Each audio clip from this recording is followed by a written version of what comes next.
time, no beginning, no end. An infinite procession that humbles our mortality. But there are moments in life that transcend our fate. Memories crafted by gods among men that defy time to forget them. These are the moments that echo through the ages. Always heard, never to grow old. Born of will, christened with blood. They are testament to the strong, the mighty, the eminent.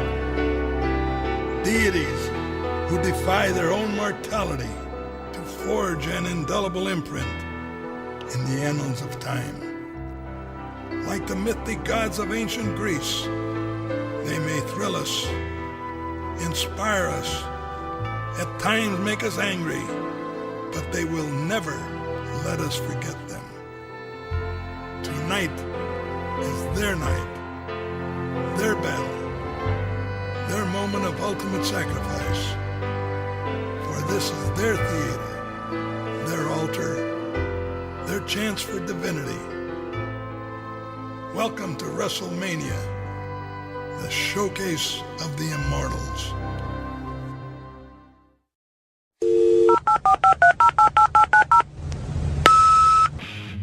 Hi guys, it's Mike from the Mike and Billy Show. You can follow us on Twitter at Mike and Billy. Here are my picks for WrestleMania 30. Starting off with the Vicky Guerrero Invitational Divas Championship. How in God's name did creative let that title go to TV? I don't know. But here's my pick. I'm going with Nikki Bella. Then we have the tag team match, the Fatal 4-Way Tag Team match for the titles. I'd love to see the Usos go home and have their WrestleMania moment. They've taken so long to get the titles. I would leave it on them for a little bit longer. Six-man tag match, The Shield versus Kane and the Golden Age Outlaws. I gotta go with The Shield on this one. I think they're gonna have a huge WrestleMania moment. You saw Roman have a big moment at the Royal Rumble, and it's gonna be The Shield's time moving forward after WrestleMania. Andre the Giant Memorial Battle Royal. I gotta go with either Biggie Langston or Dolph Ziggler getting the big Andre trophy. John Cena, Bray Wyatt. For the good of the character and moving forward, again, I gotta go with Bray Wyatt going over John Cena on this one. Brock Lesnar versus The Streak and The Undertaker. Of course, it's gonna be Undertaker. No question at all. Despite the fact that it's a great build-up and Paul Heyman can sell anything to anybody, The Undertaker is going to maintain the streak. Daniel Bryan, Triple H. It's got to go Daniel Bryan because, of course, then Daniel Bryan has to go on to the triple threat title match in the main event. Therefore, to close the show, 80,000 people, arms in the air, chanting yes. Daniel Bryan has his big WrestleMania moment. So those are my WrestleMania picks for WrestleMania. Once again, this is Mike from the Mike and Billy Show. Follow our show on Twitter at Mike and Billy. Thanks, guys. Hello, everybody. This is Billy from the Mike and Billy Show. Follow us on Twitter at Mike and Billy. It's time for my picks for WrestleMania 30. Starting out, since Mike started out with the Divas match, I will start out with the 14 Diva single fall Vicky Guerrero Invitational match for the WWE Divas Championship clusterfuck. Brie Bella goes over everyone. Yes, and there is a reason why I say Brie Bella, but we'll get to that shortly. The Shield will defeat Kane and the New Age Outlaws. The Usos will go over everyone else with the bonus pick of Cesaro and Swagger finally splitting, looking for Cesaro to finally get the real American push that he deserves. Hulk Hogan should pass on the torch of the real American to Cesaro. In the Andre the Giant Memorial Battle Royal, well, it's the first one, it's the inaugural. You gotta go with Big Show. Sorry, they love nostalgia, and that'll pop the crowd. John Cena, Bray Wyatt. My gut says Bray Wyatt. My heart says Bray Wyatt.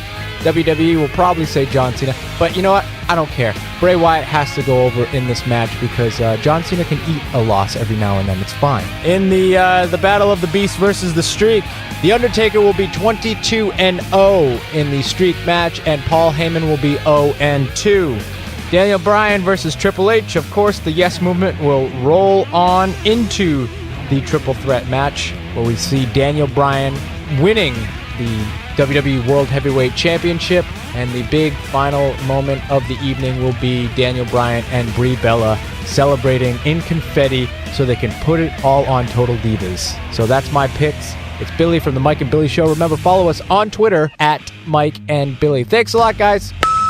Love Lost Gunfire here with my WrestleMania 30 predictions. Usos versus Ryback versus Los Matadores versus Real Americans. I feel like the Real Americans are going to win this one, even though I would personally like to see the Usos win. The Shield versus Kane and New Age Outlaws. I feel like Kane and New Age Outlaws are going to win because the Shield are scheduled to split up. I'm so not looking forward to this. Vicky Guerrero's Divas Championship Invitational. The only thing that makes sense in my head is for Naomi to win.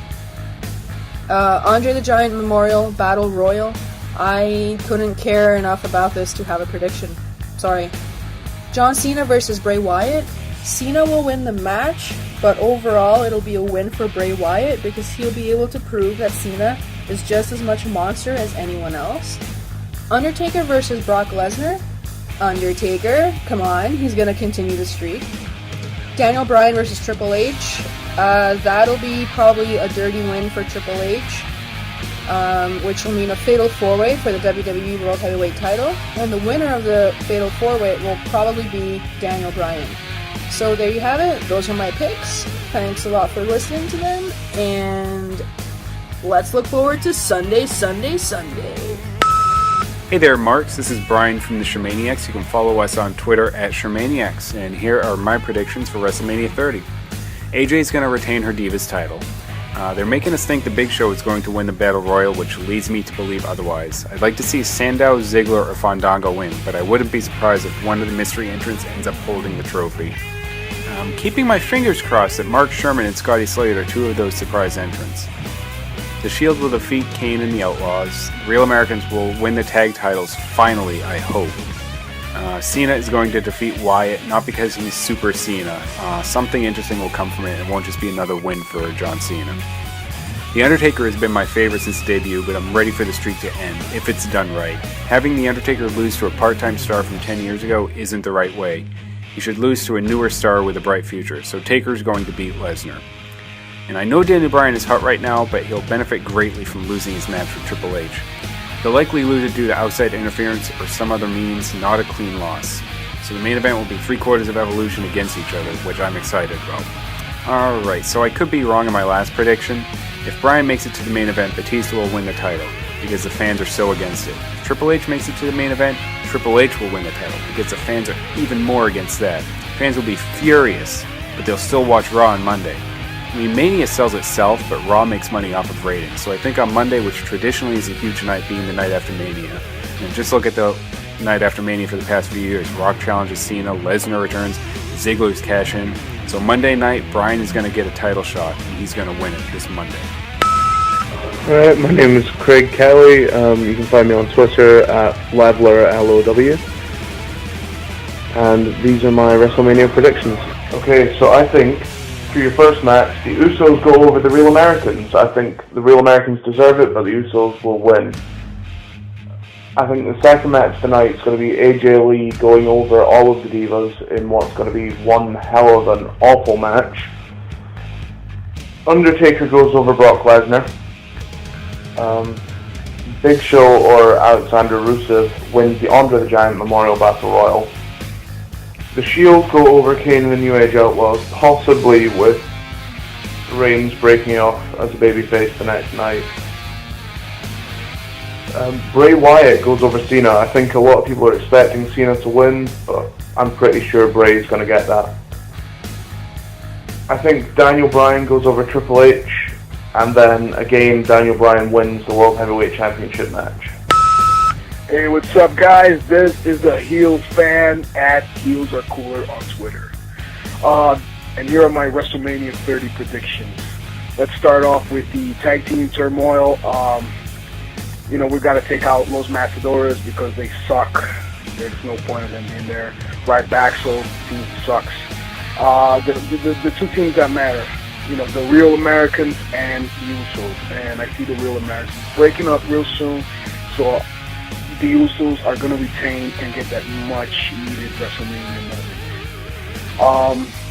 Second match, The Shield versus the Outlaws and Kane. You know what? 3 over-the-hill guys, and I'm not talking about the Shield, of course. You know, Outlaws, they need to go. Kane, they need to go. So the Shield is going to dominate these old fucks, and they're going to win. The Andre the Giant Memorial Battle Royale.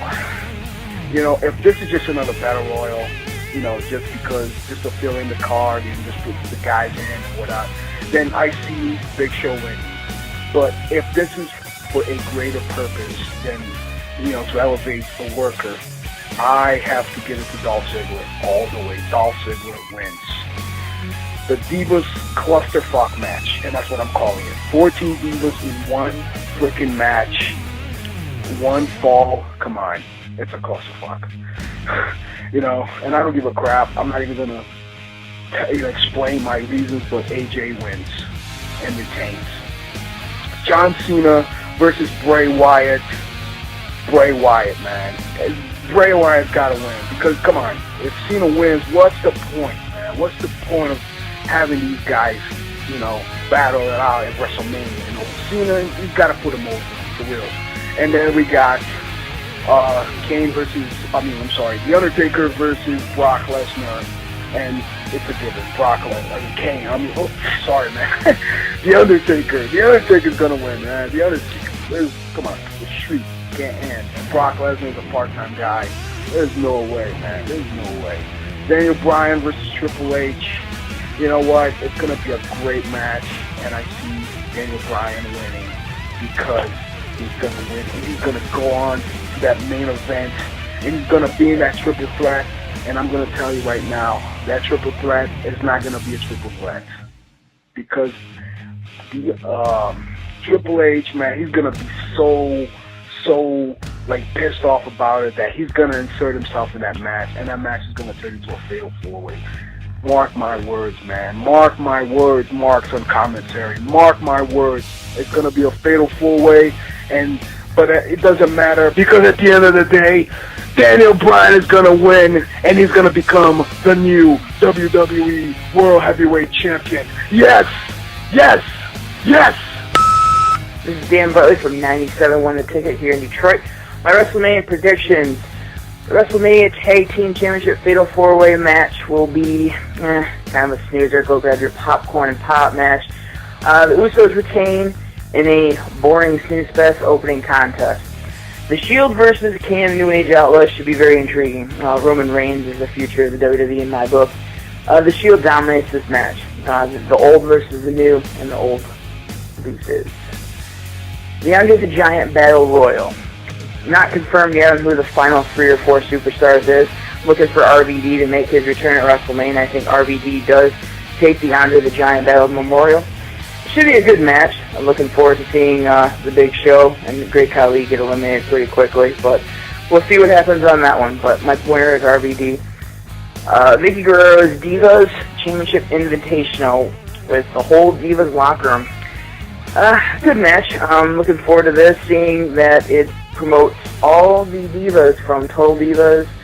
Every single woman in WWE will be in this match, and that's good for the young Divas like Eva Marie and also Summer Rae. I think that'll be a good match with AJ Lee coming out on top and retaining her title.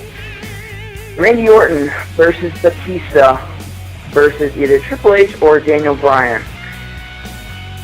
Promoting this match should be no problem, as Daniel Bryan will obviously win the Triple H versus Daniel Bryan match. Daniel Bryan is going to come out victorious, and the triple threat will be Randy Orton versus Batista versus Daniel Bryan. Daniel Bryan walks out of WrestleMania as the champion. No ifs, ands, or buts.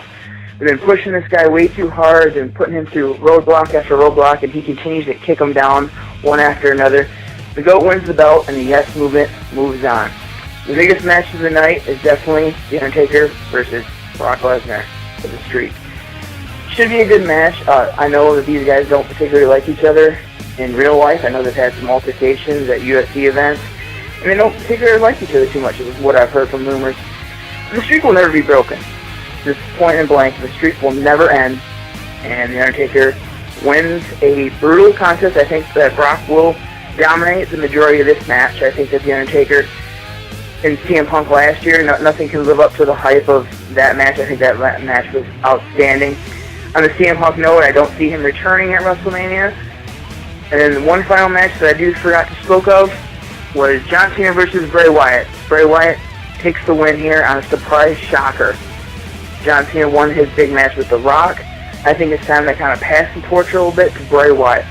This is Dan Bartley from 97 a Ticket. This has been my WrestleMania predictions. Hey guys, Big Jim from Big Jim Sports here, and this is my WrestleMania picks. I got the Real Americans winning the tag team titles, Daniel Bryan beating Triple H, Natalya winning the Invitational and winning the Divas title, and Kane and the New Age Outlaws beating the Shield with Ambrose and Rollins turning on Roman Reigns, Dolph Ziggler winning the Andre the Giant Battle Royal, Bray Wyatt defeating Super Cena, The Undertaker beats Brock Lesnar, but then Sting will appear after that match, and also the Yes Movement finally gets the moment we've been waiting for. Daniel Bryan will win the WWE World Heavyweight Championship, and we will end WrestleMania in a euphoric yes, yes, yes.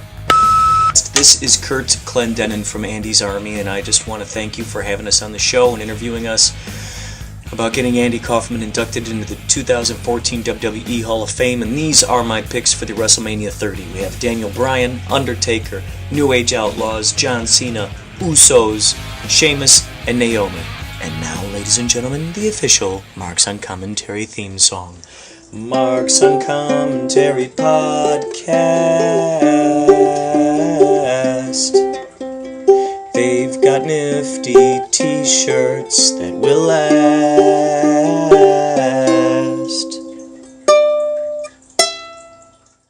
I think this is fake. You can't say that. I can say that. Wrestling's not fake! It's still real to me, damn it! The unscripted, uncensored, loose cannon of commentary! This ain't WCW! This ain't Monday Night Raw! This ain't SmackDown! This ain't even WWE! Do I have everybody's attention now? The recognized symbol of excellence in sports entertainment. You're listening to Marks on Commentary. You're listening to Marks on Commentary. I'm Eddie Brophy. I'm Jason Smith. Jason is, well, I think Jason is still recovering from all the production he just had to do for that huge opening, which we were just talking, because I was listening to most of it. I was more blown away going through the voicemail, being like, Michigan, Texas, like where all these calls were coming from. Yeah, I think I heard an Englishman in there at one point, so it's pretty cool. Well, it's obviously the most exciting show we're going to do before Sunday, because this is the pre-WrestleMania show. Yep. And I mean, obviously, Jason and I, we're going to go over the card and kind of go through our predictions. And we appreciate the calls, obviously, at MO Commentary. Feel free to, we could play them on the next show, too. So if you want to keep leaving voice messages, 978-276-9418, or just leave your predictions on Twitter at MO Commentary, feel free to do so. Obviously, we want to talk more about Mania here, but I was telling Jason that there have been a few things that have popped up. Start recording. Obviously, the big one being Stone Cold Steve Austin in some capacity. It's not revealed what, though, will be at WrestleMania 30. Yeah. Cool. There's a rumor that Godfather is staying at the WWE hotel in New Orleans. I mean, there are, and I did check 3 open spots in that the Memorial Under the Giant Battle Royal. So yeah. Oh yeah, we can speculate on that. So I mean, I don't know. And obviously another big one is, will Sting be showing up at WrestleMania, or will that be, and we talked about this on the last show, will it be on the Raw following WrestleMania? But now, do you want to go through the card first, or do we still want to kind of speculate? We can go through news stories if we want to talk about them one-on-one. Well, I mean, the big one, obviously, for me is Stone Cold. Yeah. And I feel like, he's made his WrestleMania appearances, and they're always in a non-competitor sort of way. I don't want to get, too, out there, but any chance we could see Stone Cold in that Battle Royal? I doubt it. I honestly, like, when I heard he was coming, even before that, I thought that because this is the 30th anniversary, that they may want to do some type of moment with Austin helping Cena out or something like that. You know, maybe he's the guy that runs down to the ring once the Wyatts or whatever start kicking the shit out of him. Maybe Hogan joins in. So you have like the 3 generations of WWE. Well, I think it's funny too because Hogan, in the round of press he's been doing, has brought up that the 2 guys that, because as far as Hogan's concerned, he still has gas in the tank. Yeah. Whether that's true or not, I mean, based on the match I saw he had with Sting a few years back, I think he should just stay retired. But I mean, the 2 names that came up were Cena and Austin.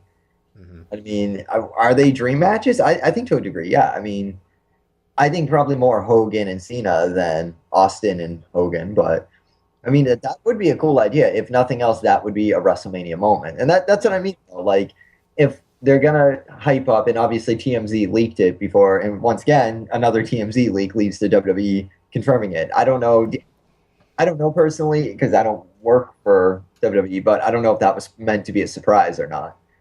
I don't know. I know Austin has said he's going to be down in New Orleans this weekend, but he hasn't confirmed until now that he'll be a part of the show, so. I mean, well, that's the thing. So are we kind of... I could kind of see that being more realistic than him in like a wrestling capacity, is that during... And that makes me wonder, though, where do you think the Cena-Wyatt match is going to fall? A part of me is kind of, finicky with this, because I'd like to think that Taker Brock will happen right before the main event.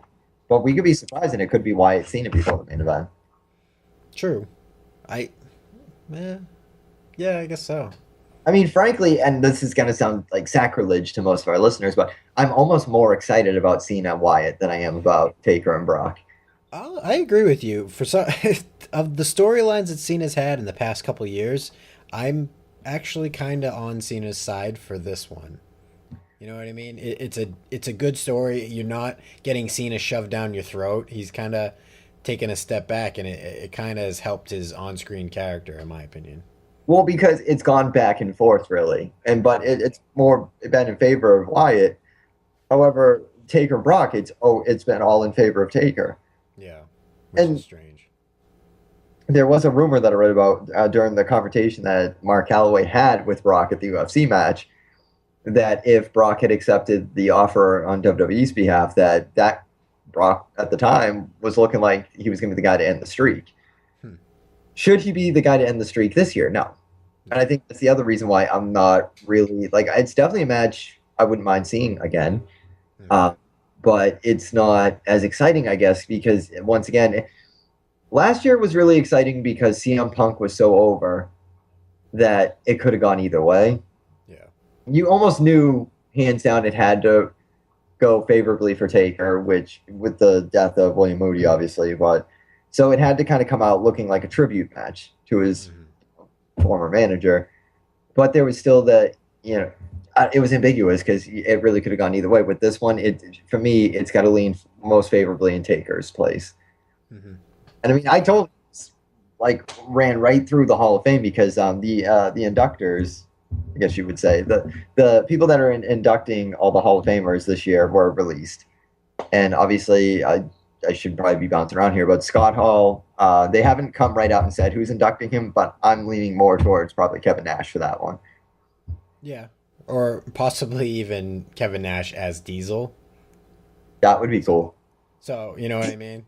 So you can do the Kevin Nash, Scott Hall, NWO thing down the road, even though you're not fooling anyone. Well, no, the only reason I wanted to bring up the Hall of Fame was because where I mentioned Taker and Paul Bearer, it was announced that Paul Bearer's or William Moody's 2 sons were going to be inducting him. Oh, that's cool. It's cool, but it in a way, I get it, but it makes me kind of sad because I thought this was going to be the year where we were going to see Mark Calloway, not The Undertaker, Mark Calloway, actually at the Hall of Fame and be doing the honor of inducting Paul Bearer. Well, is his sons accepting the award, or, you know what I mean? Because there's the inductee and then there's the inductor. You know what I mean? It just said under the inductor list that it was going to be his sons, which a part of me smirked and thought, well, The Undertaker and Kane were his sons. Obviously, it sounds stupid because, on television, yes, those were his fictional sons, but it would have been cool if his real-life sons were accepting the award on his behalf. Yeah. And Taker and Kane were the on-camera sons that were, So I don't know. I was a little confused by that one, but the ones that were pretty obvious, everyone still thinks it's kind of weird, but I think it's pretty perfect. Is Warriors getting inducted by Linda McMahon? Yeah, I don't have a problem with that. Who else? Carlito's obviously inducting his father. Was his father or his uncle? It's his father, I think. Okay, it's fine. I just want to make sure I got that right. And Lita's gonna be inducted by Trish. Which a part of me was kind of like, well, fuck you, because Trish didn't ask Lita to do it. She asked Stephanie McMahon. Yeah, I'm wondering that one myself, but I don't know. Like, who else would Lita have do it for her? Like, well, I'm sure it couldn't be AJ Lee because, well, she's now. I don't know if you've heard this one is allegedly engaged to Punk. Apparently, it was confirmed. She was flashed in the ring backstage, which is gonna be weird too. Because I was thinking about that. I'm like, now is Punk gonna be at the Hall of Fame? Oof. And if he's at the Hall, I mean, I now that obviously the Divas champ is his fiance, I would say yeah. But are they going to go out of their way to make sure he's not on camera? Yeah, without question, because then that leads to speculation. Well, that's probably that's the thing I'm wondering too. Is like typically when they put the camera on certain superstars in the audience, as well as I do, if Punk is in the audience. Well, that's even got to make me wonder too, because if Punk's in the audience, and I've said it on Twitter, and I think this is very true. CM Punk has become the new what chant. Mm-hmm. What happens if the entire audience starts chanting CM Punk's name during the inductions? Yeah, even that leads me to Punk understands and respects like other great competitors and stuff like that, and I think he's smart enough to know if I show up, I'm gonna essentially hijack the Hall of Fame. And and I know he respects Warrior enough not to do that, but it would even be interesting too if any of the Hall of Famers this year even mentioned Punk. Yeah. Because Warrior is a pretty controversial guy. I wouldn't be the least bit surprised if he did it. Yeah. That would definitely be the one name to do it. And obviously the last one, Jake the Snake, is obviously being inducted by DDP, which I think is really cool. Yeah.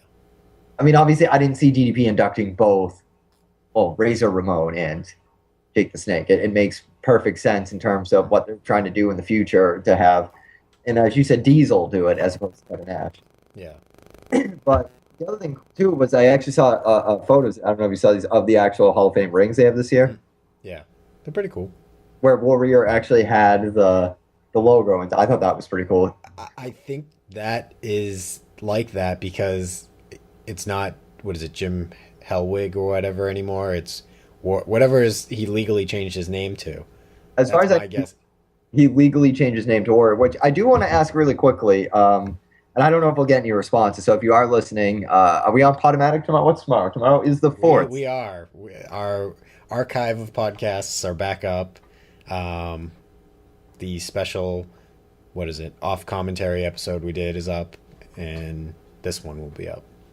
Because what I'm wondering now, because obviously it came out this Tuesday, at MO Commentary or 978-276-9418, has anyone bought the Warrior DVD? Like, that's the big thing. That obviously right now I don't really have the money. I'm dying to get my hands on it, but I'm actually kind of curious how it was. Yeah. I don't know. Have you found any links, quote unquote? Not yet, but I'll look later on and see what I can do for you. I did see it out. I was in Walgreens, not Walmart the other day and saw it and was like, oh, I thought it was out early.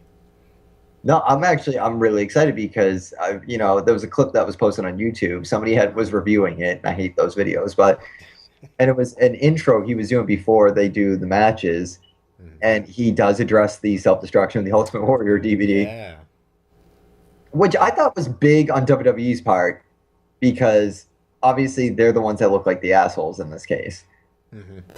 And that's what I'm curious too, is I'm most curious and trying to track down a way to watch the Hall of Fame this year is I would definitely, his speech is number one because I want to see that unedited because when it goes to either, I believe USA is doing it the day after, how much they're going to have to take out of it versus what he's actually going to say live.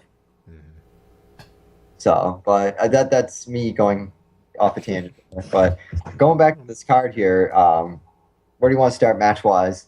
I mean, we already pretty much covered Wyatt and Cena, so that's kind of a... We can start off with probably what will open the show is probably the Battle Royal. Now, any big names that stick out for you, or? I mean, obviously, Big Show is the one for consideration. I really don't want it to happen, though. I just think that it would just seem tacky because it's like they've always kind of, tried to indoctrinate this idea and the fans' heads that Big Show is this generation's Andre the Giant. Mm-hmm. And I just feel like that'd be a terrible way to end that match. The other name which isn't announced, is Alexander Rusev guy. See, the ones that I've actually been really curious about have been the ones that I've heard thrown around were Kofi Kingston and Big E. Big E, I can believe, but isn't that? Yeah, he's up there in contention, but everyone else just kind of seems stuck in obscurity. I mean, I kind of I like the idea of Kofi Kingston doing it, because they've been saying that they've been wanting to change that character for a while now. I mean, we've seen him in the Royal Rumble match. I mean, yeah, he does the gimmick where he's thrown out of the ring and he finds some creative way to get back in. Mm-hmm. Which I wouldn't be surprised not to see happen somehow. I wouldn't be surprised. I'm just hoping that it doesn't happen that way, because I want to see like a legitimate, you know what I mean? Like, I'm curious because Zack Ryder's in there with the recent videos he's been posting. I'm kind of curious how he's going to do in there, or you know what I mean? A weird name they threw in was Brad Maddox, which I was like, really? I just saw that, and I'm like, I'm looking at the splash page right now, and I'm like, why is Brad Maddox in there? Like, my guess is he was just like backstage, and there's not many names left that can go into this. Like, it's pretty slim pickings. You gotta hope that nobody gets sick or injured beforehand. Yeah, well, that was the thing I was thinking about is, God forbid somebody gets injured at a house show or something before. But I think they're pretty much all set with live events until this Sunday. But I don't know about Access. But that would be oh my God, how terrible would that be? Because the Access matches, like when they did the video game awards years and years ago, and it was Rey Mysterio against Chris Jericho, and they had their like quick 5-minute match at the video game awards. And all you can think is like, what a shit way to go out if you do this like little like whatever throwaway 5-minute thing at Access or something, and then the guy that's supposed to win gets hurt. Yep. I mean, I'm sure there's extra guys in place for that, but well, because I figure at that point that's when they'd be like, oh crap, we're out of like the jobbers. All right, start bringing the NXT guys in. Yeah, I mean, that's the worst case scenario, but you got guys like Tyson Kidd and Kurt Hawkins on this roster still. But are they still even on? Because we've talked about it, because I said, where's Tyson Kidd in all this? Yeah. You know what I mean? Like, why aren't they doing? And yeah, why aren't they? It doesn't make any sense to me. Yeah.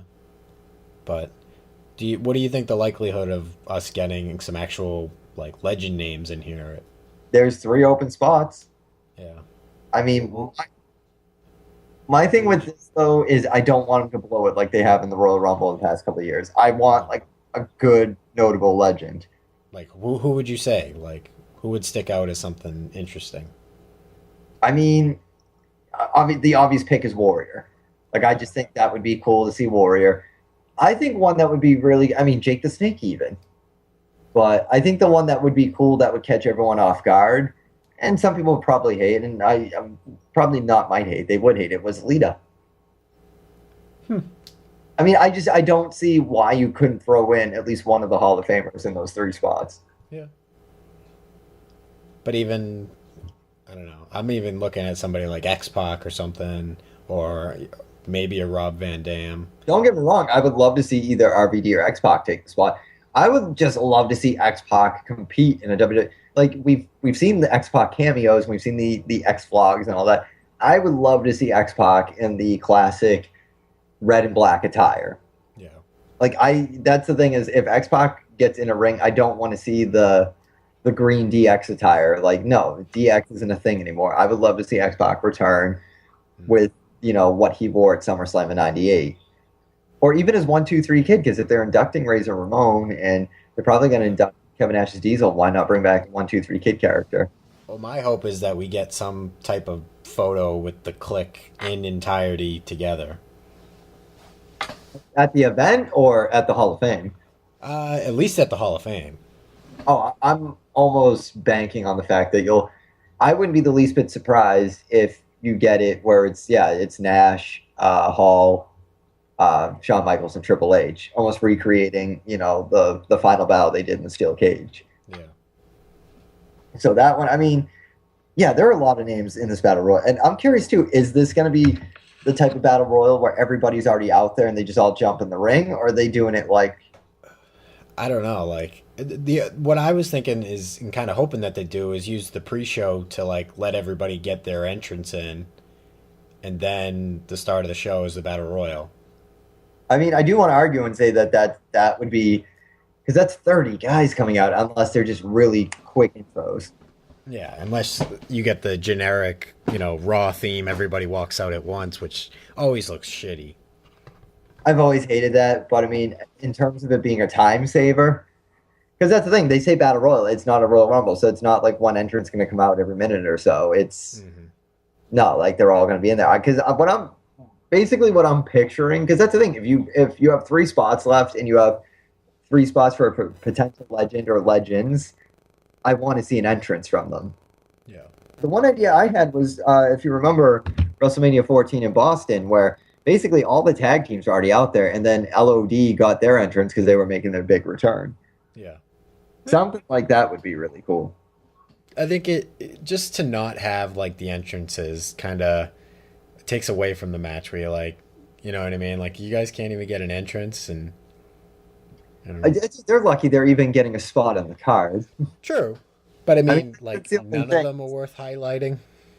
I'm not saying personally from my point of view, I'm not saying they're not, but I mean, through the perspective of WWE, I mean, let's be honest here.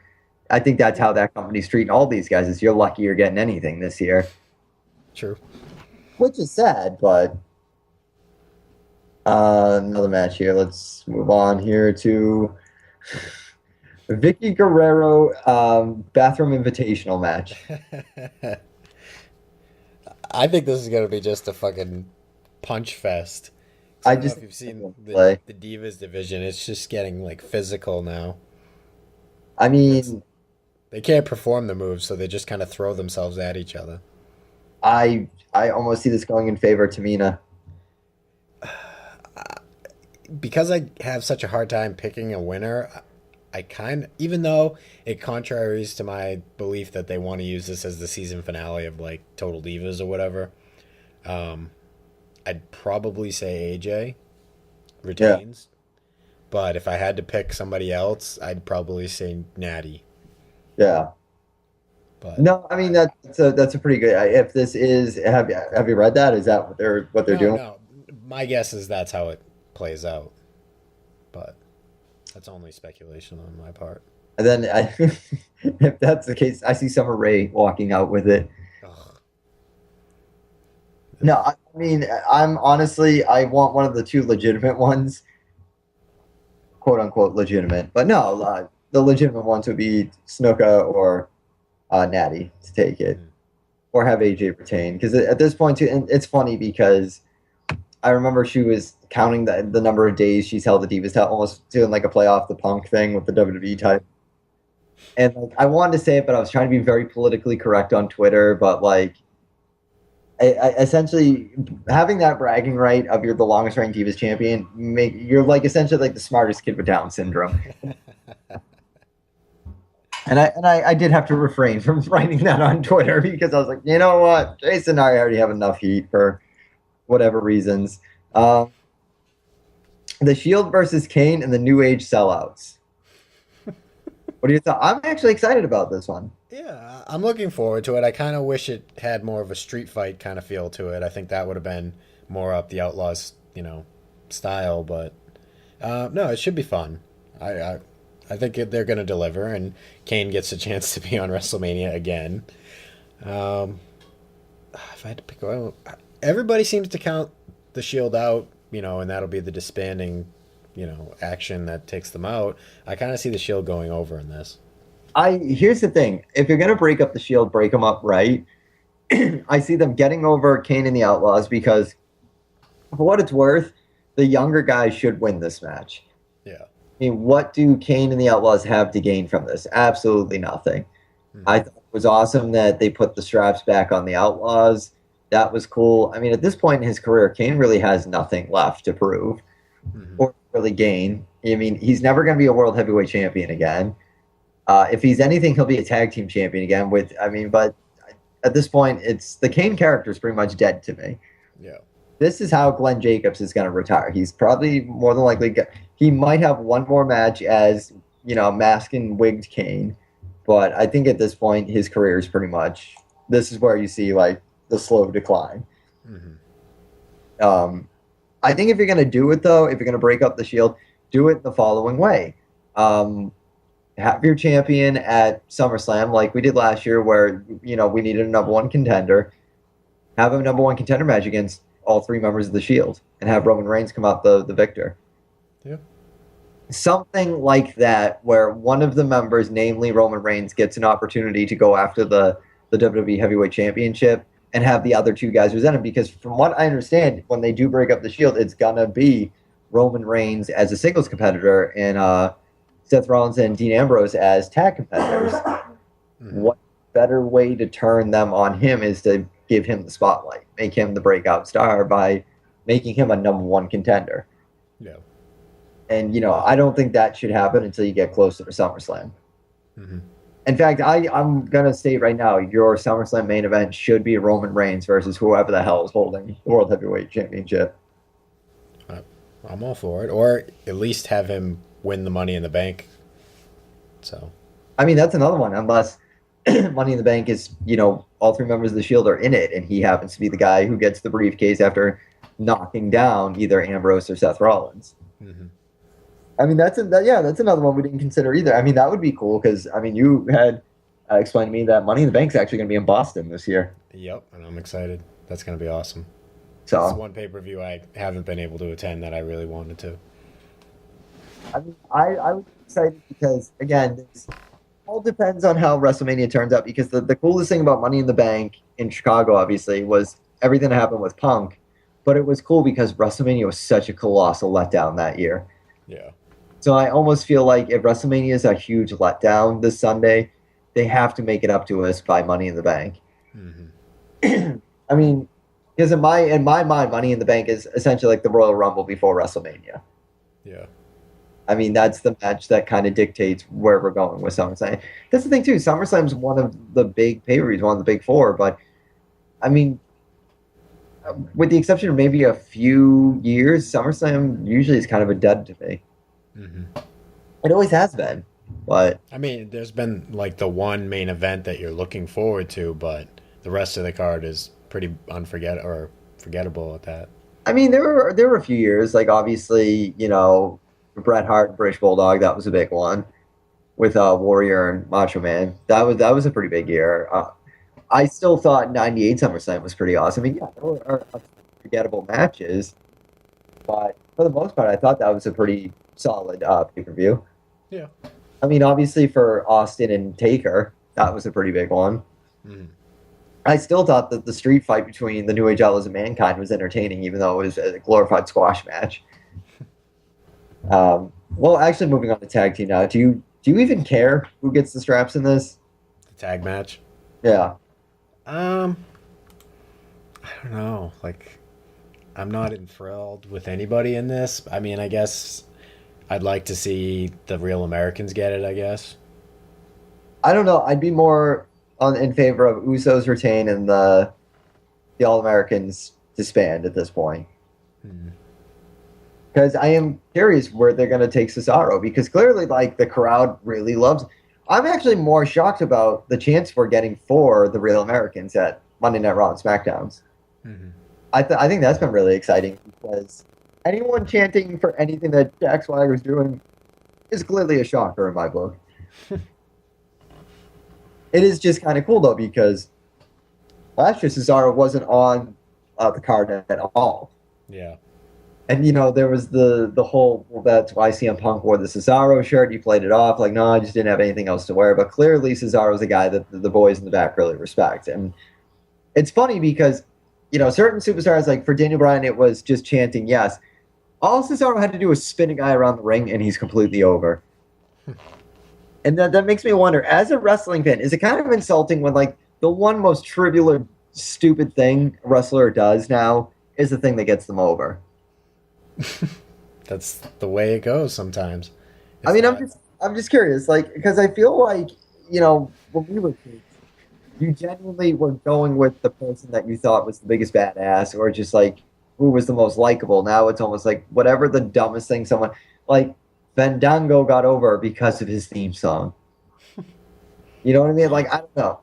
You have the yes chant. Well, that's what I'm saying. Like, does it ever bother you when you think, like, oh my God, this is where the future of wrestling's going?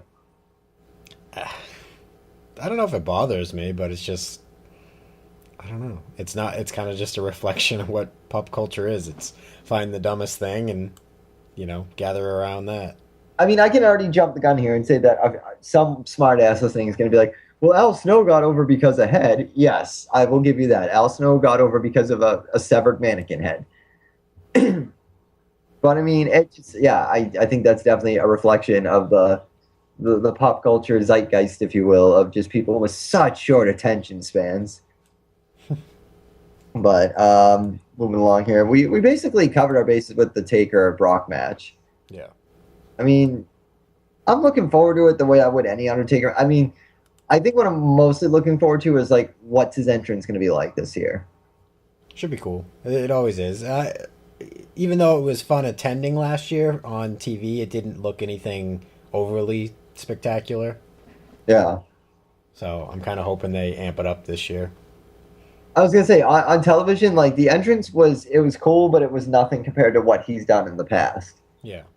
I mean, it's awesome to be there and attend and feel it and, witness it. But on TV, watching it back, I'm like, it's not anything different from, it's kind of a step back from some of his recent years.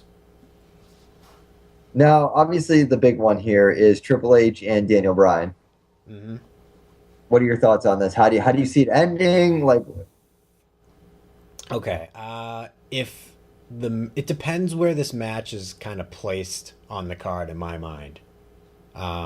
If it's at the beginning of the show, I'd say Bryan wins regardless. If it's at the, middle to end of the show, I'd worry a little bit because there's a chance that Bryan will lose. I do think at the end of the night, regardless, he's holding the title, and maybe somebody calls an audible and they change something on the spot. But I definitely if I'm gonna pick one guy right now, I think it's Bryan. I mean, I'm almost like, I feel like that's a certainty at this point. That character needs the payoff, and he needs it at WrestleMania. Yeah, but I almost want to see something, you know what I mean? Because people are expecting it for them to just go one last turn in the road before we get there. You know what I mean? Like, I would love to see, Triple H shittily wins, like using the sledgehammer, or not even the sledgehammer, just a chair or something, and cheats a victory. The rest, maybe, at that point you have the Undertaker match, and then you get into the main event, and just before or during Triple H coming out, Vince comes out, says no, it's not gonna be that way, and you have Daniel Bryan. Or you even go, and I know a lot of people have been saying it's a fatal 4-way, and then get all of those guys in the ring together. True. But even to add to it is Austin's recent statement that he thinks Punk will be at WrestleMania in some capacity. So maybe, they say, yes, it will be a Fatal 4, but Triple H, you won't be in it. And out comes Punk. Now, I do think that's so interesting that Austin would make. I mean, because again, is this Austin, and we've said this before, is this Austin as an insider or Austin just as one of us, as a fan? Being optimistic. I think it's as one of us. Yeah. Again, you never know. But yeah, I think it's generally from just a place of speculation. And it is interesting that, he says that earlier today, and then it just comes out that he's going to be involved in the show. So I wonder if he has any, but then again, you don't know, because why would he just out and say it? But you can go back and forth and kill yourself. Like, well, Hogan did the same thing though, because when they asked Hogan who's going to turn up in the Memorial match, like who knows? It could be Sting, and it's like clearly Hogan knows something. I mean, why would he just blurt out Sting's name like that? Yeah. I mean, yes, the marks all know that Sting is now under contract with WWE and he's going to have one match, but supposedly that's not been confirmed anywhere. So, but it's highly speculated that's the case. About him actually under contract or just the one match? Both. I mean, yeah, I could be totally wrong. We could get through WrestleMania Sunday and Monday Night Raw, and no Sting. The same way we go both Mania and Raw. But if they're gonna bring back CM Punk, or if there was this like ingenious plot the whole time, and I know we're gonna get shit on by everybody for going back to Punk, but you had said midnight Chicago Raw. I am not convinced until 11 o'clock, 11:05 this Sunday that Punk is gone. Yeah, I mean that's that's when we'll get our answers for sure. That's the final confirmation. It's not a work after that point. Because I do agree with a lot of the bloggers and a lot of the dirt sheets that say WrestleMania, you have to send the crowd home happy. Yeah, I mean, there's been so many because, again, we don't know. I don't know Phil Brooks personally. If this is a truly, sincerely professional and personal matter, fine. But we're not out of a work until WrestleMania is over. Yeah. Because unlike, a typical year where the new year starts December 31st, going into the new year, the new calendar year, I suppose, of WWE does not begin until the Monday following WrestleMania. Yeah. That's kind of like a delay of game until that show ends. You know what I mean? Right. Because that almost has built up this now legendary reputation of being, this is like the real wrestling fans kind of WrestleMania, sorta. Yeah. You know what I mean? It's got this like mystique behind it. I wish I'd gone last year, but. Well, I think that's less about the show, more about the crowd, though. Yeah. I mean, I think after last year, they're definitely going to try and do something because that's the thing. When you're a performer, you want to be the one everyone's paying attention to. You don't want the crowd to be the center of attention. Yeah. And WWE completely lost control of their crowd last year. I mean, I found it hysterical, and it was kind of funny because if I were to go back and watch that Raw, it looked to me like every fan was drunk. It just sounded like your drunk best friend just yelling out shit, and you think it's hysterical, but you're like, where is this even coming from? Like, the whole time I was watching Raw, I'm like, where did this crowd even come from? Like, what does this have to do with anything? Like, but it was definitely a fun night. It was one of the few Raws, with the exception of a few, where like I was genuinely like, this is amazing. Like this will never happen again. Mm-hmm.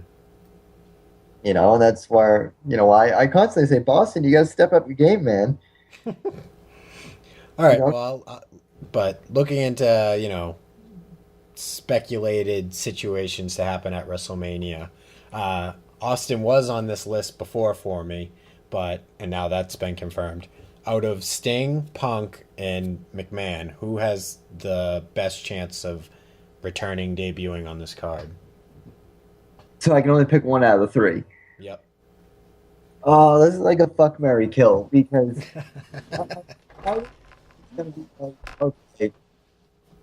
Sting that's plausible. Like Sting could definitely come back at the conclusion of the Taker Brock match. Mm-hmm. However, there are a lot of people, and people could shit on me for saying this, but I don't care. This is the TVPG WWE of now. No one is going to mark out harder for Sting than we are, and we are not the majority. We are the minority. Mm-hmm. So why not save Sting for when it's free, when you know that everybody's watching? Because that's the thing. We're all marks, but not all marks are paying for the pay-per-view. Not all the marks have the WWE Network. And you don't know unless you don't have the WWE Network, which I'm fortunate. I will be watching WrestleMania this Sunday at Jay's, and he does have the WWE Network. Yep. WrestleMania is the hardest pay-per-view to stream. It is, and rightfully so. And the marks that are, on Facebook, on Twitter, marking out for Mania are really, they're not going to invest any money in this. Unless it's WWE Network, they're all going to be trying to stream it. And they're going to bitch because the stream doesn't work. Well, then, if you want to see it so bad, just buy it. Mm-hmm. So that's where I kind of say I save Sting for like the end of Monday Night Raw. Vince McMahon would only work in either capacity where Vince comes out and introduces Punk or Vince comes out and introduces Bryan. I agree with you. I don't think Bryan should win the Triple H match. I don't. I think dramatically it would work if Triple H screws Bryan for the final time and he walks into, like, if the second match on the card is Triple H Bryan, and I think this is one of the rare cases where I think this should either open the show, although I'm pretty sure is the Battle Royal opening the show, or is it the YouTube match? The tag match is actually the YouTube match. The tag title match. All right, so you have the Battle Royal open, and then you have Triple H and Bryan be the second match. If it's the second match, I think that Bryan should lose. I think, but it should be in a really underhanded way, so that when Triple H is walking into the main event, about to screw the guy that essentially he brought back to the company, thinking it'd be worth the investment, Triple H gets screwed over by McMahon saying, "You're out, Bryan's in," or, this is the other case, which would be cool. But it's one of I think the more logical is Triple H is going to win and Bryan is going to be brought out by Vince. Is Bryan wins, he goes in there and Vince comes out and brings out Punk. Yeah. I just worry about putting that match on second and having Triple H win, because you're going to upset whatever it is, 90,000 fans. Not, was it 80,000? I think the Superdome holds. But that's the beauty of it. They know what they're doing. If they piss off 80,000 people, literally like 20, 30 minutes into WrestleMania, if they piss them off right away and everyone's already like, wow, this main event's going to suck. If you go through the rest of the pay-per-view, you know that you have at least two big matches left. You have Taker and Brock, and you have Cena Wyatt. Yeah. That's why I'm saying, if I were to book this, if I'm playing Dream Booker with you right now, here's how it goes. So, scratch the tag team match off because that's the YouTube. Yeah, pre-show. I'm seeing that now. All right. That's your pre-show match. Open the Battle Royal. Daniel Bryan, Triple H wins. Piss off 80,000 fans. They will boo their asses off during the Divas Invitational. So that match will be like 5-10 minutes at best. Get it out of the way. That's a good point. Then you have the Outlaws and Kane against the Shield. No one's going to boo. They're going to boo Outlaws out of the building because they're Triple H's guys. Favorably for the Shield. Going to the next match, it's going to either be Taker and Brock, and nobody's going to boo during the Undertaker's match. Despite how bitter fans can be, especially the internet wrestling fans, the IWC, if you will, despite how snarky and bitchy they can be about the product, no one will boo during that. Is too disrespectful to Taker. Yeah. So you already have a safety with Taker, you have a safety with the Shield, and you have more than enough safety with Bray Wyatt and Cena because everyone wants to see Bray Wyatt kick Cena's ass. Mm-hmm. And if you bring out Stone Cold and Hulk during the Cena Wyatt match, 80,000 fans have already forgotten what they've been pissed off about until we hear Batista's music, boo! You hear Orton's music, boo! You hear Triple H, boo! 80,000 people ready to walk out until you either hear No Chance in Hell or Cult of Personality. I like it. I love to see it, but I'd be scared if I was WWE to try and pull that. But I'm telling you, that is how WWE will save WrestleMania. That is how WWE will save WWE this year. You can successfully piss off 80,000 fans within the first 20 minutes, and by the last 30 minutes of the show, 80,000 fans are not sitting down because they can't believe they've been fucked with so hard. Yeah. That's the beauty of Triple H. Triple H, I don't think, is the villain that everyone portrays him to be in real life.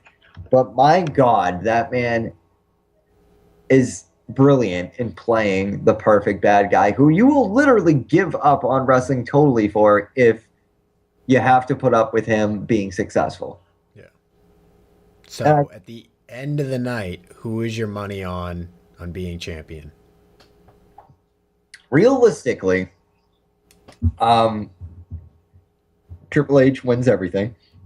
And then you'll post that picture of Triple H wearing all the belts. No, realistically, all right, there's two realistics and one, oh my God, like, WWE, you're brilliant again. Realistically, it has to be Bryan. It has to be. It 110% has to be. If Bryan does not win, if we hear Batista's music playing or Orton's music playing to end with the little logo in the bottom corner queuing us out, you've already solidified a good number of people who are done with your product. Yeah. Or so I think. That's the thing. A lot of fans say they're done, and then they're still tuning into Raw, and they're buying the DVDs and whatever. This would be the time when, on our Twitter, I will be going on there campaigning for people to stop watching wrestling. I don't want to sabotage our show, but if we hear either Batista or Orton's music at the end of the night, I will be campaigning for people to stop watching WWE.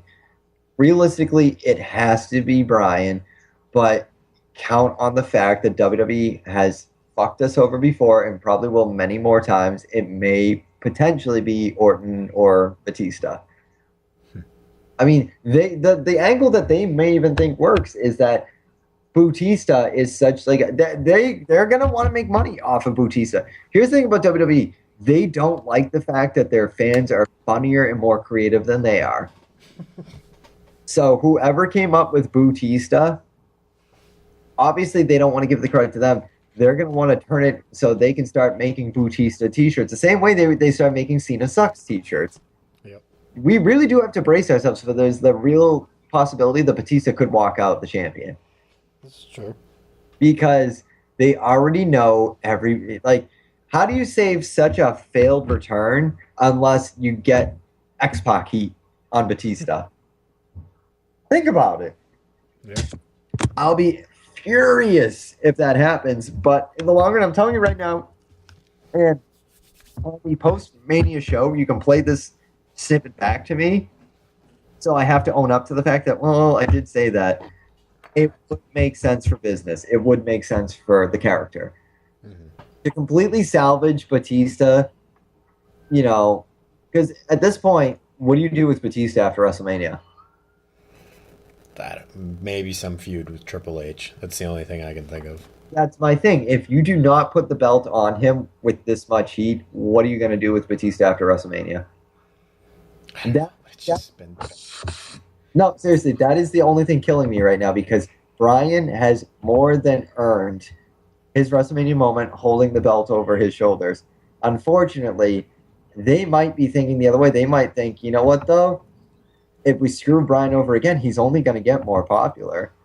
Is he, though? Because it's been so long. I mean, we sat in my living room, 6-7 months ago, and watched him win the title to get it stolen away from him. And since then, it's been fuck fan after another, every pay-per-view. You know what I mean? I don't know if fans can take much more. Well, that's the other thing then. If the problem with the fans, they're full of shit and they're all pussies. What I would love to see is if we don't get the ending that we all deserve, you either need to tune out, stop putting, as Punk said, you got to stop putting money into the product. If you really want things to shift into your favor, you have to stop proving that WWE has you. They have you. That's why the whole Occupy Raw thing was such a fucking shit show and so stupid.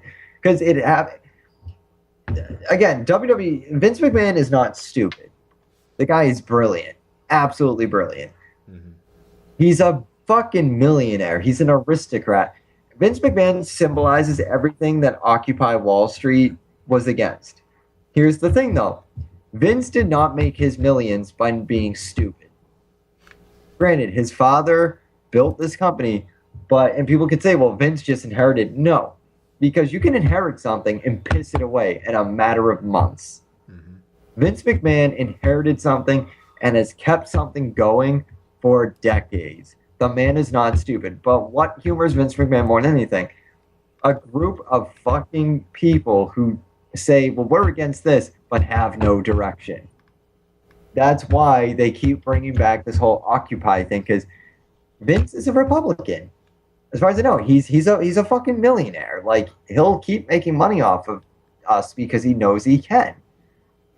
Why not laugh at the people that are saying, well, fuck him and fuck his product? Okay, yeah, fuck me and fuck my product, but I still have your money.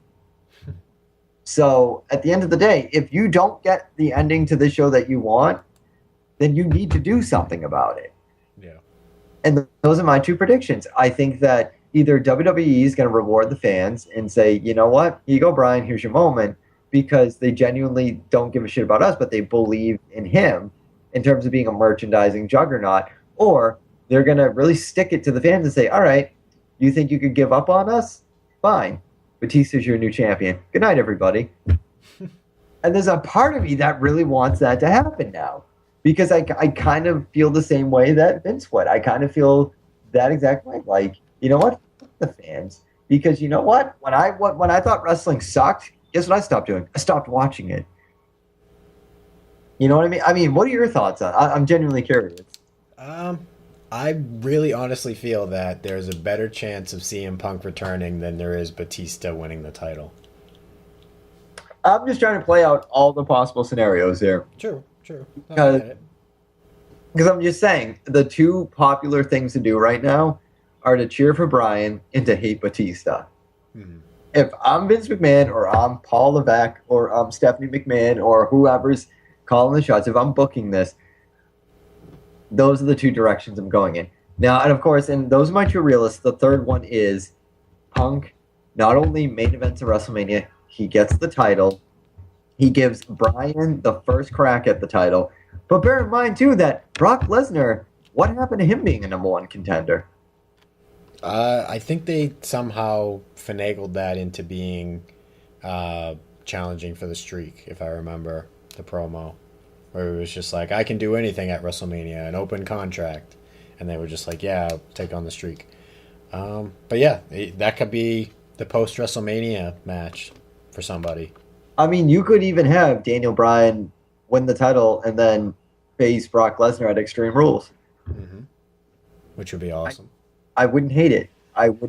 That way, Brock can take his break and then come back next year, and Bryan still gets the title, and he gets a pretty solid title match. Because you know what I'm sick of? Bryan and Randy Orton.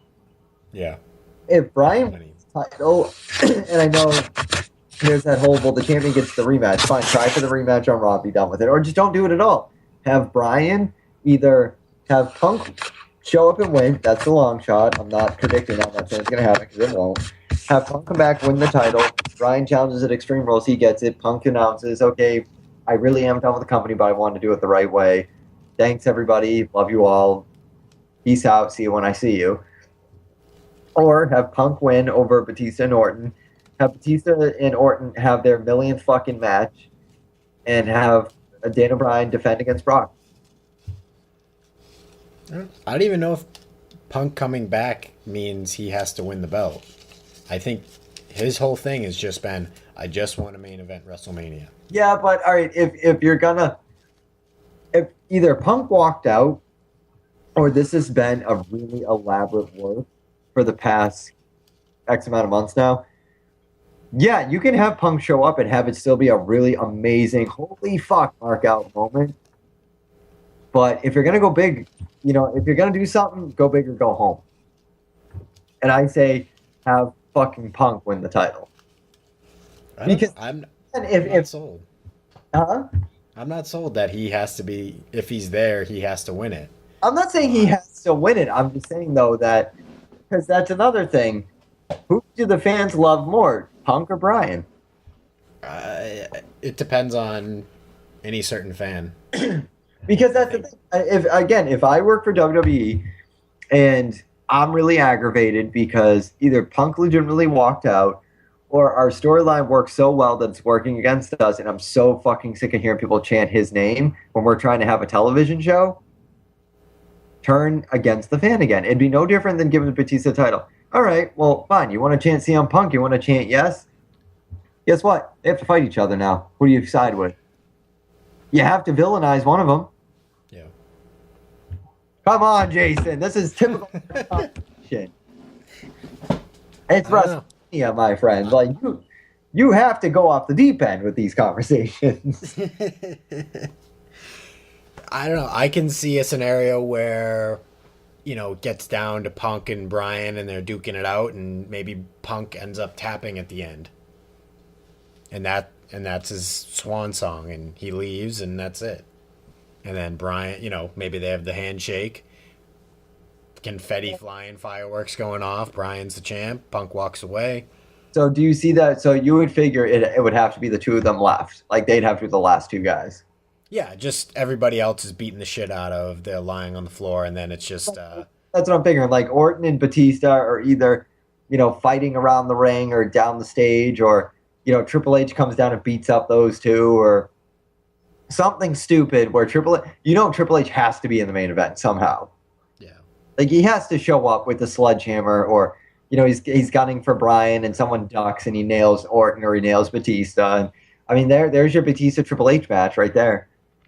Orton ducks, he nails Batista. Orton gives the RKO to Triple H.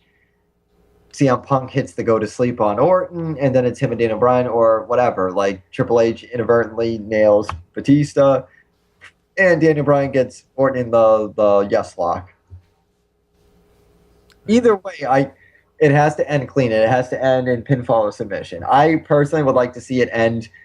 I think it would actually be really cool if it ended the same way WrestleMania 20 did, where Orton taps out. The same way Triple H tapped out to Benoit. Yeah. I'm with you, but I think the logical one and the way it's probably going to end up going is Bryan beats Triple H, Bryan then wins the title in the triple threat. It'll probably go that way. In a way, now that I think of it, I'll actually be pissed off that that's how it happens, because I think we're owed one big fucking surprise. Yeah. Austin is not going to be a surprise. Yeah. Sting will be cool, but it won't be as big of a surprise. Vince McMahon taking Bryan's side, knowing how much Vince didn't like Bryan. He didn't. Vince was not a Bryan guy. Hence the whole Freddie Prinze Jr. skit where Vince woke up at the go, and I brought that up for a reason when Vince goes, so I suppose you're going to tell me Daniel Bryan's the U.S. champion. That was a nod to the fact that Vince wasn't sold on Daniel Bryan. Yeah. Vince isn't sold on guys like Daniel Bryan, CM Punk. That's the cool thing is, if you hear No Chance in Hell, I would be pissed if that man did not get a standing ovation. I mean, because it's even, I forget, what was it? And we'll wrap up soon, but I forget what, if it was New York Times or whatever, basically said that Vince introduced WWE Network should be Vince's swan song. He's literally done everything you could do in this business. Yeah. Why not go out on top? The man's in his 70s, and he's the innovative promoter. Like, even Vince, at this point, he has nothing left to prove. Yeah. As far as people are concerned, whether they'll admit it or not, and again, 978-276-9418 at MO Commentary. You can shit on me all you want. I'm saying Vince is the god of professional wrestling. There's a reason why Vince McMahon can have a tag team match with his son, Shawn Michaels, and God. Vince McMahon does not care. You will still give Vince McMahon your money. That's how good Vince McMahon is. If I'm going to call a moment that I'd like to see, if it does turn out Bryan beats Triple H very early on and ends up going into the main event, I would love to see some kind of backstage walking down a hallway, and you just have, there's Hogan, there's Austin, there's Cena, there's Brett, there's Shawn, all of them kind of nodding their head, kind of giving him the pat on the back as he's going to the ring. I think that'd be an awesome, holy shit, I don't know, acknowledgement to past champions and got those guys. I think it would be better if you throw in Jake, Warrior, Piper. You have to. It has to be a perfect combination of past champs and guys that never got their moment. The best one would be if fucking Brian's doing a backstage promo. You know the promos they do where he's like pacing around the back and someone's like, oh, hey, what do you think about tonight? Yeah. I would love to see a genuine moment between Piper and Brian. Okay. And Piper basically saying, you have to do this. The same way, remember we said it to Cena? And I thought it was so wasted on Cena where Piper gave the speech where he was basically like, you can't have Wade Barrett win that title. I never got that title. Yeah, awesome speech. You need to have that talk with Brian. You know why? Because Piper is never, as far as I'm concerned right now, Piper's never going to have that conversation with CM Punk. And they should have had that moment. Mm-hmm. However, I think Brian has genuinely earned it. Punk, no matter what Punk said or did, he was always going to get everything he wanted out of the company because the fans genuinely relate to Punk. Brian's another one. They relate to Brian, but unlike Punk, there's something about CM Punk in terms of his attitude, the look, that he could, and he was the face of WWE. Mm-hmm. Brian is the lumberjack. He's literally the kid from Seattle that doesn't look the part, doesn't act the part. And yes, I did watch a few episodes of Total Divas. He's not Cena, he's not Hogan, he's not Austin. He doesn't have a gimmick. He's just him. I mean, everyone said that about Punk, but the thing with Punk is his own gimmick. Yeah. If that makes any sense. CM Punk is a walking gimmick. He is who he is, but he's a character. He's a living, breathing, actual character, whereas Brian is just a guy. He's a guy with long hair, a beard, and one word that people chant for him. If I dare say, Daniel Bryan is the Rocky Balboa of WWE. If he's gonna have any wisdom imparted on him by any of it's got to be Hogan, Austin, Warrior, Jake. It's got to be all those guys, but it's got to be Piper saying, "You got to do it for me, man, because I never got the shot, and you're getting it now." Mm-hmm. I mean, it's never gonna happen because again, we're the marks. We're not the writers. If I was a writer, I would more than likely say, you know what, as cool as it would be to have Brett say it to him, or Sean, his instructor say to him, it's got to be Piper. Piper has to be the guy who leads the charge and says, no, man, you got to do this for me because I never got that moment. Or even Warrior, because Warrior's the motivational speaker. I would love to see Warrior give the speech. And for once in his goddamn career, give us a promo that we understand. Tell Brian to, spin Triple H's, jet plane into a nosedive. And I really do hope that when Warrior is inducted, he does give a shout out to Hulk Hogan. Hulk Hogan. I'm spending at least one of those. I mean, now, do we have any tweets before because I'm not having to speak too much. That's a good question. Yeah, and I'm going to go ahead with the hashtag at MO Commentary, hijack Marks, because clearly that's what I've done tonight. All right. Very famous former podcaster on this show would like to know, are you impressed with the number of former Nexus members on the WrestleMania card? I would be more impressed with the number of famous Job Squad members on this card. I will say Husky Harrison to Bray Wyatt, never, ever in my life did I think that all it would take for this man was a Hawaiian shirt, longer hair, and a longer beard. Mm-hmm. I'll be honest with you, I didn't hate the Wyatt family gimmick, but I can't believe how much it's not a bad, I'm not saying like, oh my God, I can't believe how over that gimmick is with people. Yeah. Again, I'm not saying it in an insulting way. I'm just like, I'm genuinely shocked that I don't know what it is, but I'm just like, holy crap, good for him. Mm-hmm. No, good for him. I mean, because he could have turned into Wade Barrett. Wade Barrett is now Bad News Barrett. Wade Barrett had so much potential. You remember that, like when he got in Money in the Bank. He was looking prime to be the next WWE or World Heavyweight Champion, and it was just gone. He got injured, and it's over. Yep. No, I'm really impressed with Bray Wyatt. Like, I love the gimmick. I love it as much as I love The Undertaker, The Brood, or Kane. They're not they're stupid gimmicks. Let's be honest. Kane, the Brood, Undertaker, they're all the dumbest gimmicks you've ever seen. But you give it to the right guy, and look at Sting. He ripped off the Joker, he ripped off the Crow, but it's still, he made it work. Somehow, some way, he made it work. So yeah, I'm pretty impressed with that. Yeah. That wraps up Twitter. I mean, do you have thoughts on that? What are your thoughts? Yeah, it is nice. I mean, it's just the evolution of the company, and you got all these young guys coming up, and it's awesome to see. I mean, I'm curious to see who the next NXT guy is to come up and really make an impact. But Bray Wyatt, yeah, I never expected anything out of him. I kept waiting for the Husky Harris return, which never came, but it's nice to see guys, and especially to see a guy like Bray now in a main event caliber match with the guy who main evented last year's WrestleMania.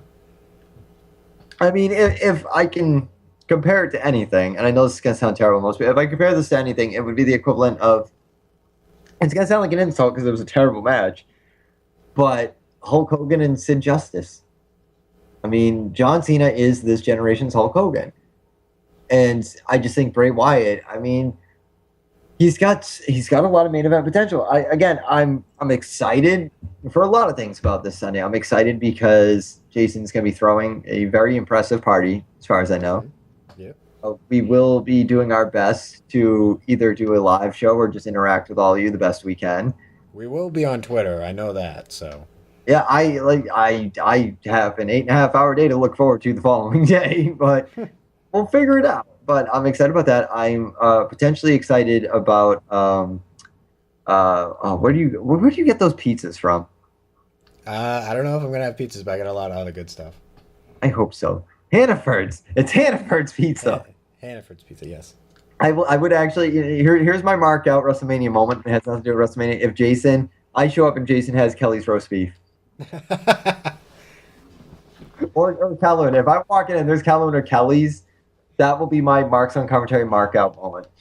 But no, I mean, I'm excited for a lot of things, but I'm also excited because after WrestleMania, the clock resets, the games reset, and I have more faith. I guess it's feeling like the jaded ex-boyfriend or ex-girlfriend in this case, since Punk left me, that you still got guys like Roman Reigns, Bray Wyatt, and Daniel Bryan. That makes me optimistic. And on Jay's behalf or just through me, I've thrown every possible scenario you can expect at WrestleMania. And you can sit here and listen and be like, what the hell is he talking about? Mike Wendt can post another fucking facepalm photo all he wants. Damn it, sir, you know I'm right.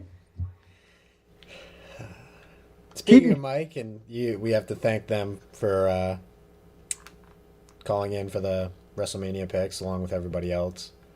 I do want to promote right now markscommentary.com.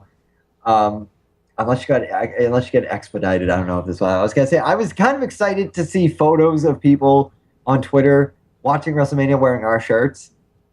Michael Sears, Big Jim, I'm looking at you.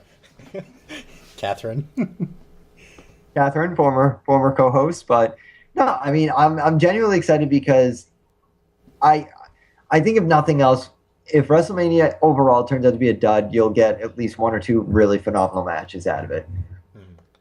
I'm hoping that of the two, Bray Wyatt, John Cena, and the main event are going to be the two that are like, holy fuck, that was worth every penny of WWE Network or, pay-per-view or whatever. That was just worth being this excited about. I mean, regardless of the WrestleMania, you almost always find something to look back on and be like, you know what, the rest of that might have sucked, but that right there was cool. WrestleMania 13 blew. But Stone Cold versus Brett was awesome. And again, I'm not saying that Bray Wyatt and John Cena, they could have that match and it could be awful. Like, it could just be awful. But it could also be another, Stone Cold Bret Hart. It could be another Shawn Michaels Bret Hart. It could essentially be any match where Bret Hart was in it. I guess. No, I mean, I think there's going to be a lot of cool moments potentially. And I just think that the fans really need to own this one. This is WrestleMania 30. That means for 30 years, we've all grown up with the product in some fashion. Either our fathers watched it and watched it with us, or our grandfathers watched it or whatever, and now we're watching it with our kids. I mean, that's not to be the savvy sentimentalist before I wrap up here, but Jason and I are both engaged. That means that potentially we're going to eventually have kids, and I know Jason's going to be that guy. Even if he has a child, they don't like wrestling, he's still going to push it on them. Mm-hmm. For 30 years, this product and this company has existed, and you can shit on it all you want, and I've done plenty of it, and Jason has as well, but there's a reason why it still exists, and it's got a legacy. And I just think the company has to know better than anybody how important it is in pop culture, or just in terms of the people that are still putting money into it. Mm-hmm. So, well, that's where I leave everybody. So 978-769-418 at MO Commentary. Feel free to leave your death threats and your angry tweets to me over there after you listen to this, and you're just like, what the fuck is he talking about? If I'm going to acknowledge any other annual or anniversary of anything, Sunday actually marks the 1 year. I see what you did there, and I'm shitting on Marks. I see what you did there. Marks the 1 year anniversary for myself where I proposed to my now fiance. Yeah, Jason cashed in last WrestleMania. I did. Unlike Damien Sandow, he was successful in his Money in the Bank cash in. I'm here to show them all. I'll make a point to embarrass you on Sunday. Don't worry, Jason. It's all right, sir. You would do that regardless, so it's okay. Probably. Anyways, we are Marks on Commentary. I'm Eddie Brophy. I'm Jason Smith. All right. Well, next time we talk to you guys, we'll more than likely be at WrestleMania. All righty. Thanks, guys. Enjoy the show.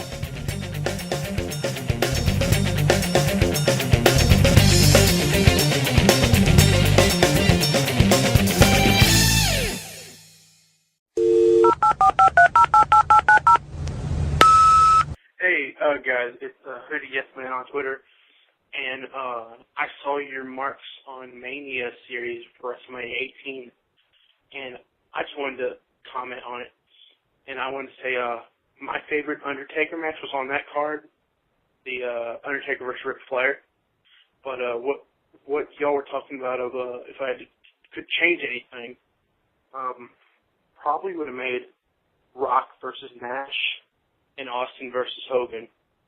And Austin versus Hogan would have been the main event. And I would have kept Triple H and Chris Jericho, but that would have been like the co-main event. So, yeah. Bye, guys.